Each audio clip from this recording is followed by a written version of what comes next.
Hello students, welcome to Abhigyan top 10 classes. मैं Anurag sir कक्षा 12 के विद्यार्थियों के लिए गणित के चैप्टर में अवकलन को डिस्कस करने जा रहे हैं। तो अवकलन क्या होता है? अवकलन समझने से पहले हम यहाँ पर फलन समझ लेते हैं। फलन क्या होता है? कोई फलन दिया गया है y=f(x), तो दोस्तों हम कहते हैं फलन क्या है। आपसे कोई पूछ दे फलन क्या होता है, तो यहाँ पर x क्या है? स्वतंत्र चर है। y क्या है? परतंत्र चर है। तो फलन क्या हुआ?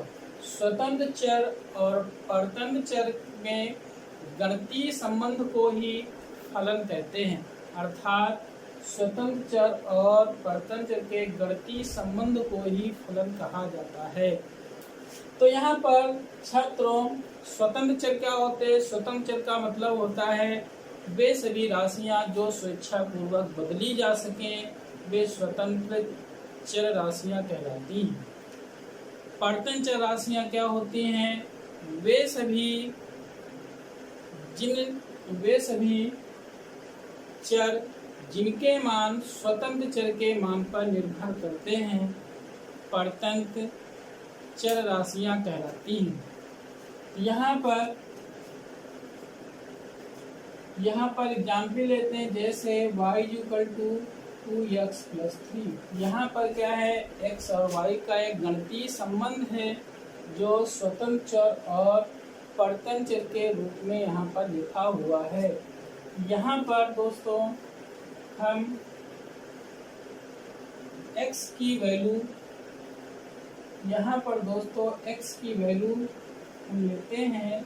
अगर हम 0 ले लें तो यहाँ पर x का मान 0 रख देंगे, तो हमारा y का मान क्या प्राप्त होगा?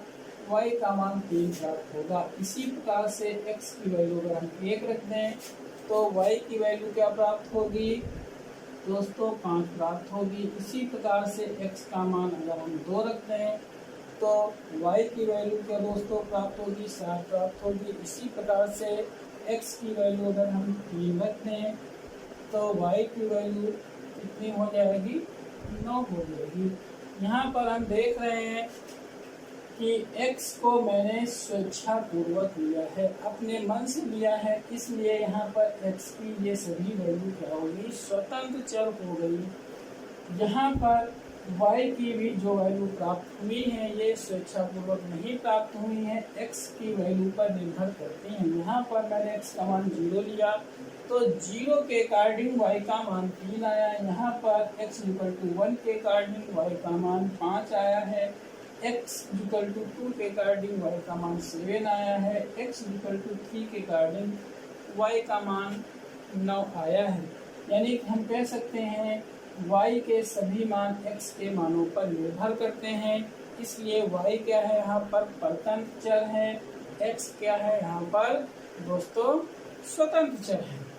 तो हम स्वतंत्र और x परतंत्र की डिफिनीशन क्या लिख सकते हैं? स्वतंत्र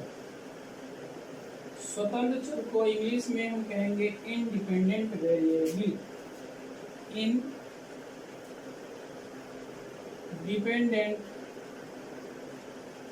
इंडिपेंडेंट वेरिएबल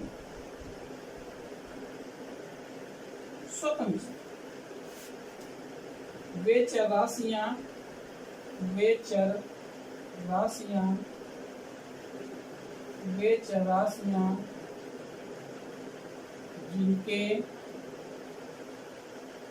जिनके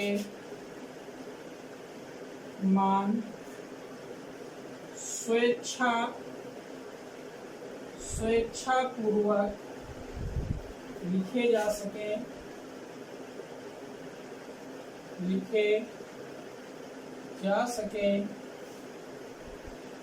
स्वतंत्र चर राशियां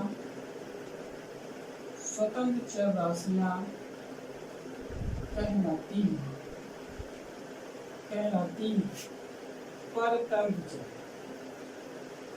परतंत्र चर को इंग्लिश में हम क्या बोलेंगे? डिपेंडेंट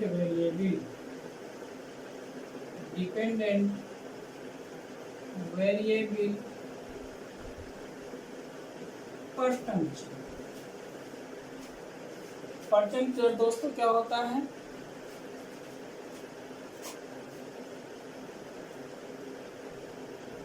जिनके मान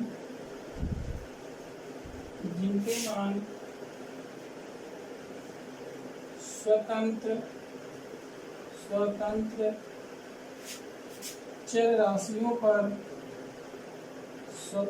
चर राशियों पर निर्भर करते हैं।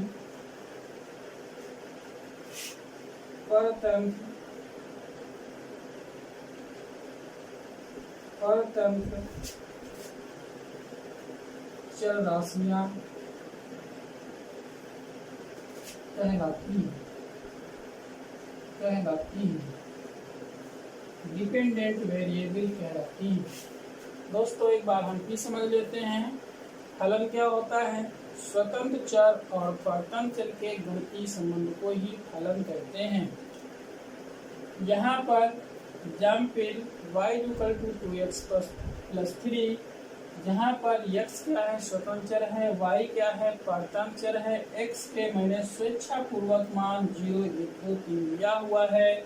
0, 1, 2, 3 के अकॉर्डिंग y के मान प्राप्त हुए हैं 3, 5, 7, 9 प्राप्त हुए हैं। अर्थात स्वतंत्र चर क्या हुआ है? जिनके वे चर राशियां जिनके मान हम स्वेच्छा पूर्वक ले सकें, वे सभी राशियां चर राशियां कहलाती हैं। परतंत्र चर क्या होते हैं? जिनके मान स्वतंत्र चर राशियों पर निर्भर करते हैं, वे परतंत्र चर राशियां कहलाती हैं। जैसे यहाँ पर y के ये सभी मान 3, 5, 7 x के मानों पर निर्भर करते हैं, तो हम कह सकते हैं y क्या है? परतंत्र है। किसका है परतंत्र? x का, क्योंकि जब तक हम x की वैल्यू पुट नहीं करेंगे y का मान हमें प्राप्त नहीं होगा। यहाँ पर दोस्तों मैंने दो बातें समझ ली हैं, स्वतंत्र चर, परतंत्र चर और फलन। अब हम अवकलन के बारे में डिस्कस करने जा रहे हैं। दोस्तों अब हम यहाँ पर अवकलज या अवकल गुणांक ज्ञात करेंगे। टू डिटरमाइन डेरिवेटिव और डिफरेंशियल कोएफिशिएंट, यदि स्वतंत्र चर राशि x का कोई फलन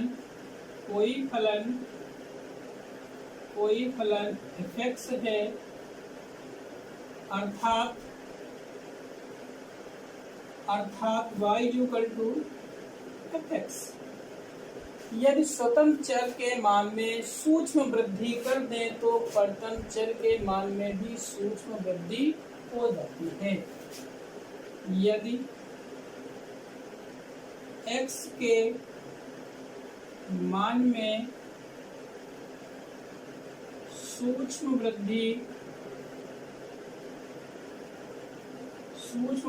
डेल्टा x कर देते हैं तो y के मान में भी सूक्ष्म वृद्धि, अल्प वृद्धि डेल्टा y हो जाती है। अर्थात इसको हम y plus delta y equal to f(x) plus delta x के रूप में ले सकते हैं। y इक्वल टू f(x) को इक्वेशन फर्स्ट मान लेते हैं, y plus delta y equal to f(x) plus delta x को इक्वेशन सेकेंड मान लेते हैं। इक्वेशन सेकेंड में इक्वेशन फर्स्ट को घटा देते हैं। y plus delta y minus y equal to f(x) plus delta x minus f(x).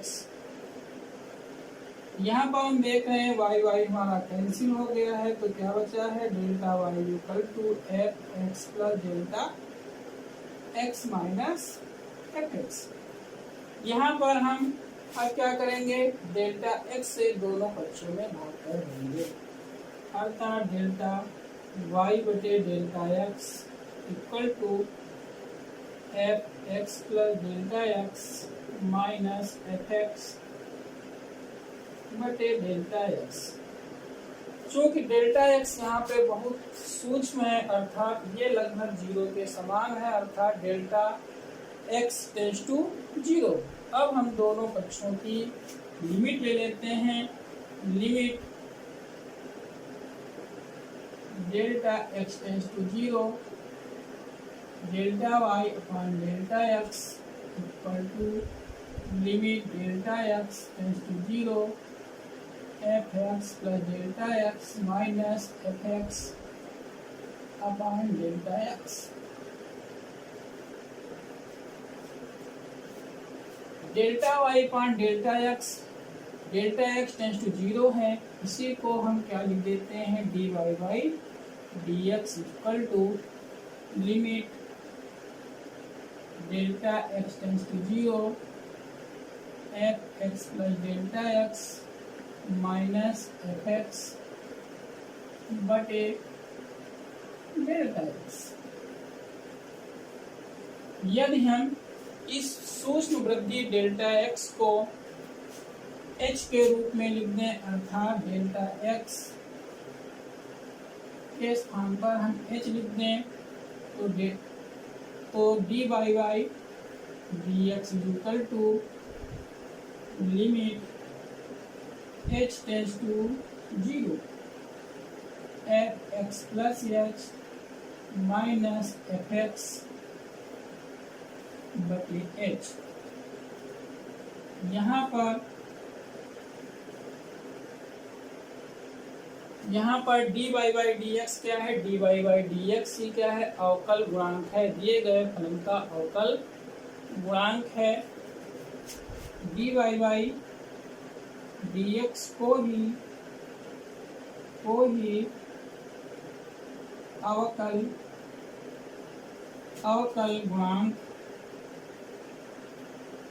गुणांक कहा जाता है तथा d अपॉन डी एक्स को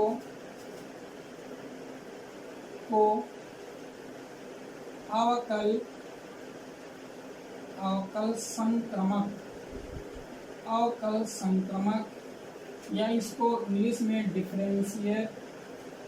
डिफरेंशियल ऑपरेटर भी कहते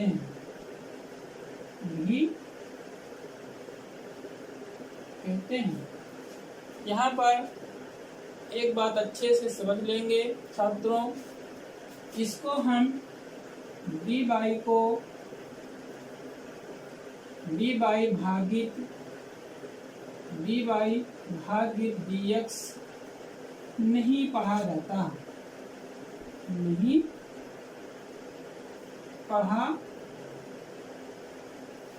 D y by d x नहीं पढ़ा जाता है। एक बार ऊपर से एंट्री समझते हैं दोस्तों। यहाँ पर क्या दिया गया है, कोई फलन दिया गया है, y equal to f x दिया गया है, x के यानी स्वतंत्र चर के मान में सूक्ष्म वृद्धि डेल्टा x कर देते हैं, तो y के मान में भी सूक्ष्म वृद्धि हो जाती है, डेल्टा y हो जाती है। तो हमने यहाँ पर इस y equal to f x को क्या लिख दिया, y plus delta y equal to f x plus delta x. इसको इक्वेशन 2 दिया, इक्वेशन 2 में इक्वेशन 1 को घटा दिया, y plus delta y minus y equal to क्या हो गया, f x plus delta x minus f x. यहाँ से देख रहे हैं वाई वाई हमारा कट गया है, डेल्टा वाई बचा हुआ है, F x plus delta x minus f x हो गया है। अब हमने क्या किया है, दोनों पक्षों में डेल्टा एक्स से भाग कर दिया है, तो delta y upon delta x equal to f x plus delta x minus f x upon delta x. इसके बाद क्या किया है दोस्तों, दोनों पक्षों की लिमिट ले रखी है। लिमिट क्या हो गई, limit delta x tends to zero है, delta y upon delta x हो गया, बराबर लिमिट क्या हो गया, delta x tends to zero है, f plus delta x minus f x upon delta x है। Limit delta x tends to zero, delta y upon delta x को ही क्या कहा जाता है, d y by d x कहा जाता है, डिफरेंशियल कोफिशिएंट कहा जाता है। और जहाँ पर डेल्टा एक्स को मैंने एच के रूप में लिख दिया है, जहाँ डेल्टा एक्स भी क्या था, यहाँ पर 0 के समान था, तो हमारा h भी क्या होगा, लगभग 0 के समान ही होगा, अर्थात dy बाई डी एक्स बराबर limit h tends to 0 f x plus h minus f x upon h। यहाँ पर dy बाई डी एक्स को ही अवकल गुणांक कहा जाता है तथा डी अपान डी एक्स को अवकल संक्रमक कहते हैं, डिफरेंशियल ऑपरेटर कहते हैं। लेकिन ये चीज़ कतई नहीं यहाँ पर देखेंगे, डी बाई यानी कि डी बाई को हम अगर ये लिखेंगे भाग करके तो ये नहीं पढ़ा जाता है। अर्थात दोस्तों किसी फलन का अवकल गुणांक डी बाई डी एक्स वो ही अवकल गुणांक कहते हैं, और इसी को हम क्या कह सकते हैं, अवकलन की परिभाषा कह सकते हैं। डी बाई डी एक्स ही हमारा क्या है, अवकलन की परिभाषा है। यहीं से हम अवकलन करके अवकलन के सूत्र डिफाइन करेंगे, क्या निकलते हैं। अब हम अगला यहाँ पर एक सूत्र डेरिवेशन करने जा रहे हैं अवकलन का, देखते हैं मित्रों। दोस्तों यहाँ पर हम x टू पावर n का अवकल गुणांक ज्ञात करेंगे। कैसे ज्ञात करेंगे, x टू पावर n हमारा क्या है, एक फलन है, तो इसको हम क्या सपोज कर लेंगे, f(x) equal to x to power n, f(x) equal to x to power n। इसी को हमने क्या लिख दिया, equal to y equal to f(x) क्या होता है, बड़ा फलन होता है। फलन क्या दिया गया है, x टू पावर n दिया गया। क्या करते थे, x के मान में सूक्ष्म वृद्धि करते थे, अर्थात x प्लस h निकाल लेंगे। यहाँ पर h क्या है, लगभग 0 के समान है, सूक्ष्म वृद्धि कर दी है, तो x के स्थान पर क्या हो जाएगा, x प्लस h की पावर n हो जाएगा। अवकलन की परिभाषा क्या कहती है, अवकलन की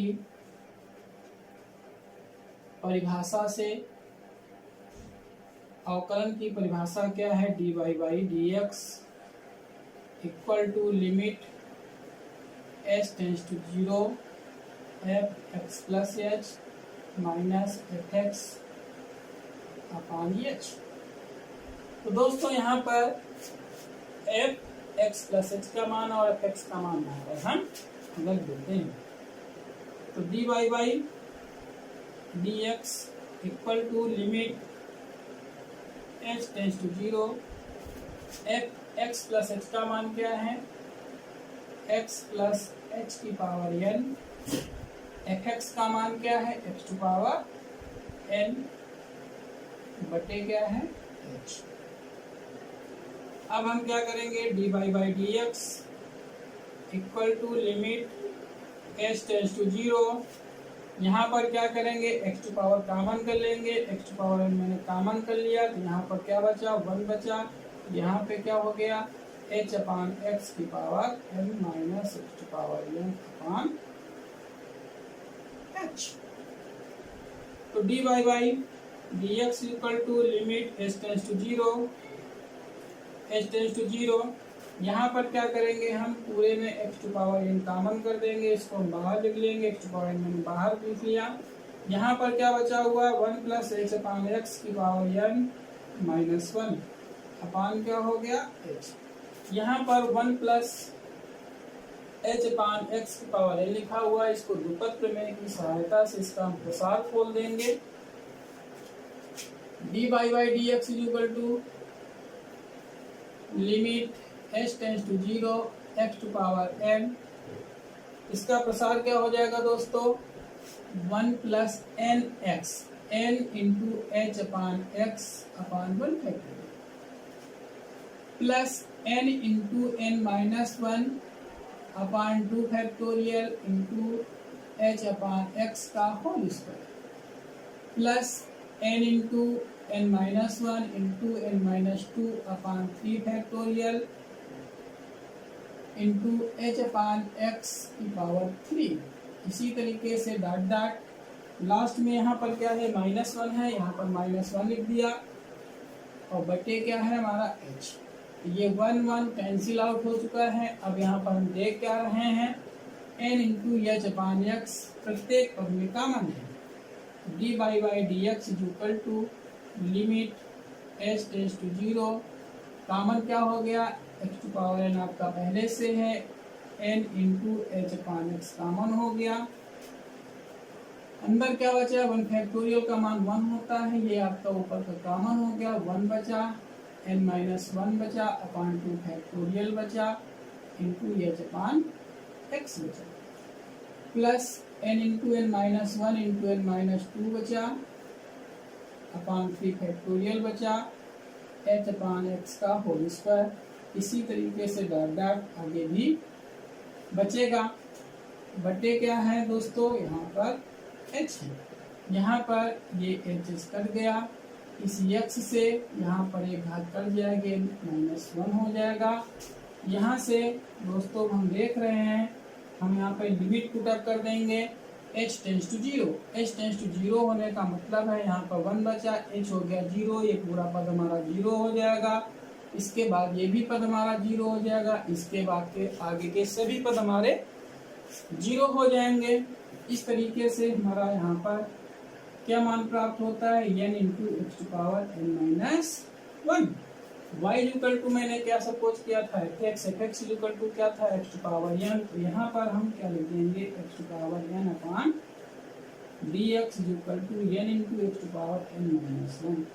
ये हमारा x टू पावर n का अवकल गुणांक ज्ञात हो गया। इसको हम दोस्तों याद भी कर लेंगे, dx to power n upon dx बराबर क्या होता है, n इंटू एक्स की पावर n माइनस 1। पहला सूत्र हमारा यहाँ से निकल के आ गया दोस्तों, इसको आप लोग जरूर याद कर लेंगे। एक सूत्र को और हम यहाँ पे डेरिवेट करेंगे, इसके बाद के सारे सूत्र हम आपको लिख के समझाएंगे, उनका डेरिवेशन नहीं किया जाएगा, उनको आपको याद करना होगा। अब हम दोस्तों साइन x का अवकल गुणांक ज्ञात करेंगे। तो साइन x का अवकल गुणांक ज्ञात करने के लिए हम क्या मानेंगे, साइन x क्या है, हमारा फलन है, तो इसको मान लेंगे f(x) equal to sign x। चूंकि f(x) equal to sign x है, f(x) को हम क्या मानते हैं, y इक्वल टू f(x) मानते हैं, इसलिए इसको हमने y इक्वल टू f(x) भी लिख दिया।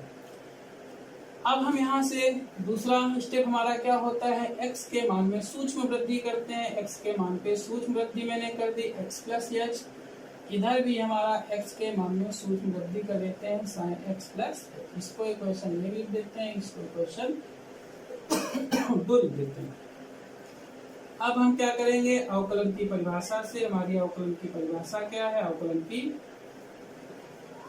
परिभाषा से क्या है, हमारी अवकलन की परिभाषा d by d x equal to limit h tends to 0 f(x) plus h minus f(x) upon h,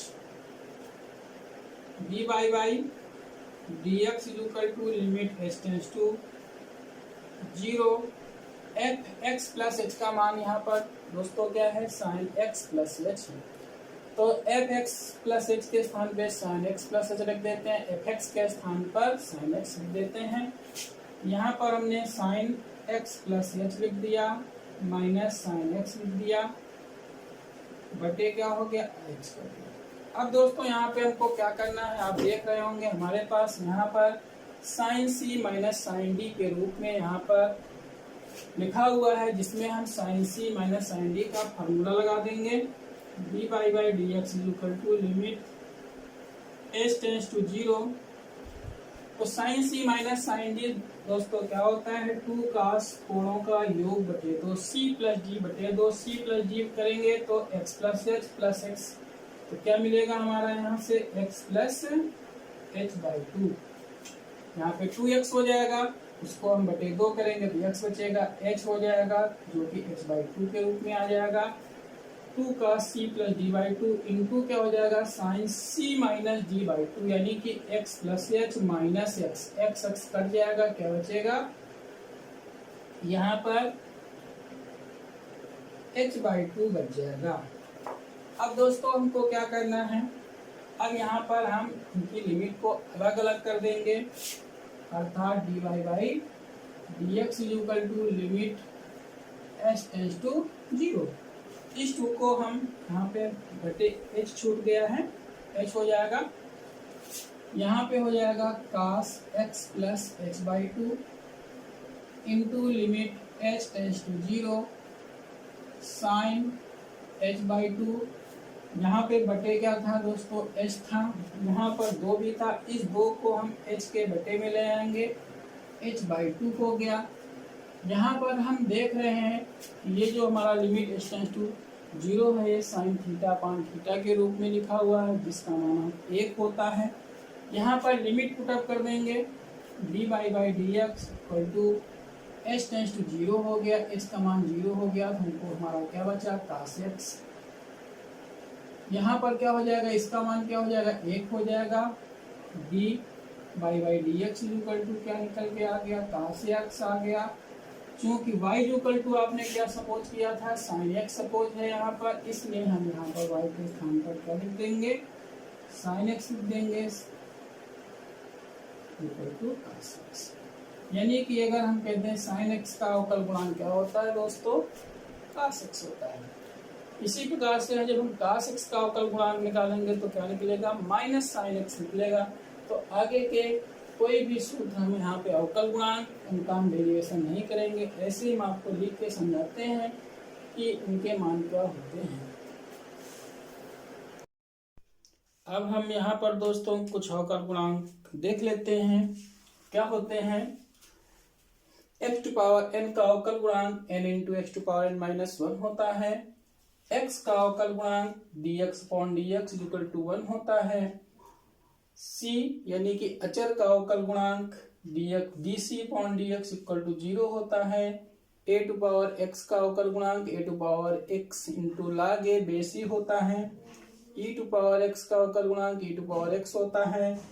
log x base e का अवकल गुणांक 1 अपान x होता है।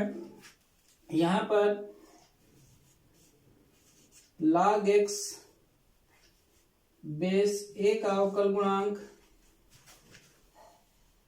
1 upon x into log e base a होता है। sin x का अवकल गुणांक cos x होता है। cos x का अवकल गुणांक माइनस साइन एक्स होता है। tan x का अवकल गुणांक sec स्क्वायर x होता है। cot x का अवकल गुणांक माइनस cosec स्क्वायर x होता है। sec x का अवकल गुणांक sec x into tan x होता है। cosec x का अवकल गुणांक minus cosec x into cot x होता है। fx equal to f1x plus f2x दो फलनों का योग के रूप में दिया गया है, तो इनका अवकल गुणांक d fx अपॉन dx बराबर f1x का अवकल गुणांक प्लस f2x का अवकल गुणांक होता है। इसी प्रकार से दो फलनों का गुणनफल के रूप में जब दिया जाएगा तो कैसे करेंगे, d fx upon dx equal to f1x d f2x upon dx plus f2x into f1x का अवकल गुणांक। इसी प्रकार से fx इक्वल टू f1x बटे f2x यानी कि अंश बटे हर के रूप में अगर लिखा हुआ है तो दोस्तों क्या करेंगे, f2x का होल स्क्वायर यानी कि हर का स्क्वायर, यहाँ पे क्या हो जाएगा f2x हर इंटू अंश का अवकलन माइनस अंश इंटू हर का अवकलन। इसी प्रकार से साइन इनवर्स x का अवकल गुणांक क्या होता है, 1 upon under root 1 minus x square. Cos inverse x का अवकल गुणांक क्या होता है, minus 1 upon under root 1 minus x square. Tan inverse x का अवकल गुणांक क्या होता है, 1 upon 1 plus x square. Cot inverse x का अवकल गुणांक क्या होता है, minus 1 upon 1 plus x square. Sec inverse x का अवकल गुणांक क्या होता है, 1 upon x into under root x square minus 1। Cosec square x cosec inverse x का अवकल गुणांक क्या होता है, minus 1 upon x under root x square minus 1। इस प्रकार से ये जितने भी यहाँ पे अवकल गुणांक लिखे हैं दोस्तों, इनको हम याद कर लेंगे। जब भी हम कोई क्वेश्चन करेंगे तो इनकी सहायता से हम वहाँ पर इनके मान लिखेंगे।